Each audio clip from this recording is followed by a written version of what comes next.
আসসালামু আলাইকুম। আমি নাহার স্পেশাল রেসিপি থেকে বলছি। আজকে আপনাদের দেখাবো এই যে আস্ত মুরগির রোস্ট।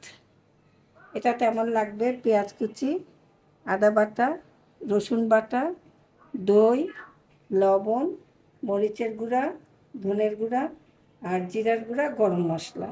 আজকে লাগবে কিন্তু 2 কাপ তেল। আর আপনারা দই না থাকলে এই যে দিবেন, এই সিরকা দিয়ে করতে পারেন, অল্টারনেট। আসুন এবার আমরা রান্না দেখি। প্যান গরম হয়ে গিয়েছে, তেল দিলাম। তেল দিয়ে আরেকটু গরম হোক। এখন আমি মুরগিটা ভেজে নেব, আপনাদের দেখাবো কতটা ভাজতে হয়।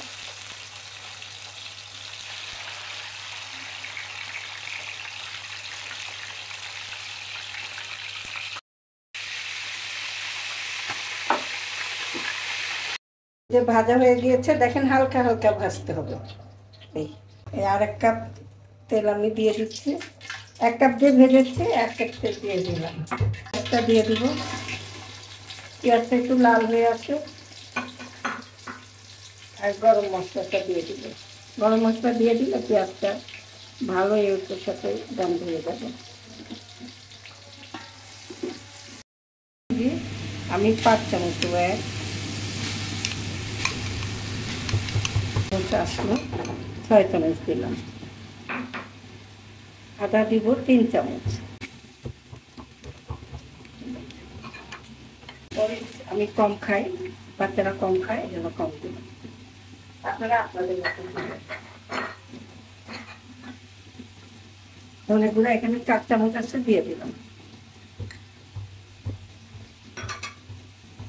আর দই এখানে প্রায় 10 চামচ মতন, 8 চামচ হবে আছে, আমি দিয়ে দিলাম।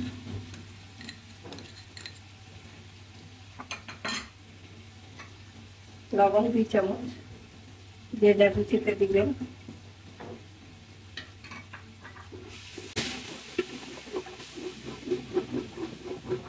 এটাতে আমি মুরগি কষিয়ে নেব,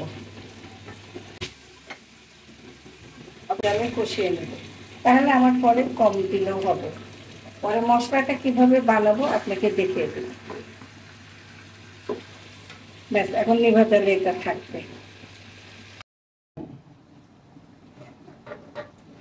এই যে আমারটা হয়ে আসছে, সুন্দর হয়ে গেছে। এখন আমি এটার মধ্যে মশলাটা যেন একটু ভালো হয় বেরেস্তা দিয়ে দেব, তারপরে শুকিয়ে তারপরে নামাবো, আপনাদেরকে দেখাবো।